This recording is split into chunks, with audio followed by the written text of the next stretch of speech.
एक गांव में एक दर्जी रहता था। वह नेकदिल, दयालु और मिलनसार था। सभी गांव वाले अपने कपड़े उसी को सीने दिया करते थे। एक दिन दर्जी की दुकान में एक हाथी आया। वह भूखा था। दर्जी ने उसे केला खिलाया। उस दिन के बाद से हाथी रोज दर्जी की दुकान में आने लगा। दयालु दर्जी उसे रोज केला खिलाता। बदले में हाथी कई बार उसे अपनी पीठ पर बिठाकर सैर पर ले जाता। दोनों की घनिष्ठता देखकर गांव वाले भी हैरान थे। एक दिन दर्जी को किसी काम से बाहर जाना पड़ा। उसने अपने बेटे को दुकान पर बिठा दिया। जाते जाते वह उसे केला देते हुए कह गया कि हाथी आए तो उसे खिला देना। दर्जी का बेटा बड़ा शरारती था। दर्जी के जाते ही उसने केला खुद खा लिया। जब हाथी आया तो उसके शैतानी दिमाग में एक शरारत सूझी। उसने एक सुई ली और उसे अपने पीछे छुपाकर हाथी के पास गया।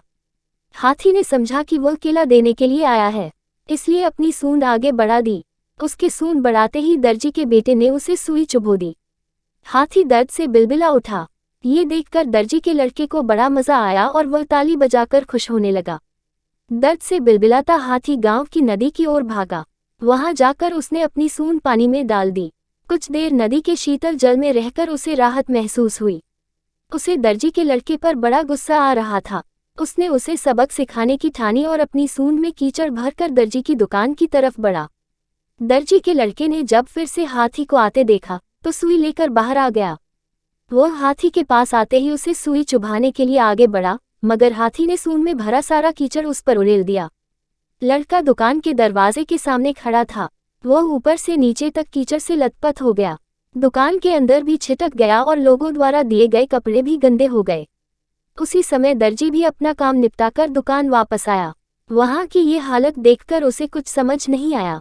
उसने अपने बेटे से पूछा तो बेटे ने सारी बात बता दी। दर्जी ने बेटे को समझाया कि तुमने हाथी के साथ बुरा व्यवहार किया है, इसलिए उसने भी तुम्हारे साथ वैसा ही व्यवहार किया है। जैसा व्यवहार करोगे वैसा ही पाओगे।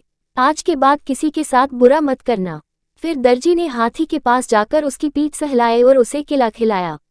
हाथी खुश हो गया। दर्जी के बेटे ने भी उसे केले खिलाए, जिससे हाथी और उसकी दोस्ती हो गई। उस दिन के बाद से हाथी दर्जी के बेटे को भी अपनी पीठ पर बिठाकर घुमाने लगा। अब दर्जी के बेटे ने शरारत छोड़ दी और सबसे अच्छा व्यवहार करने लगा।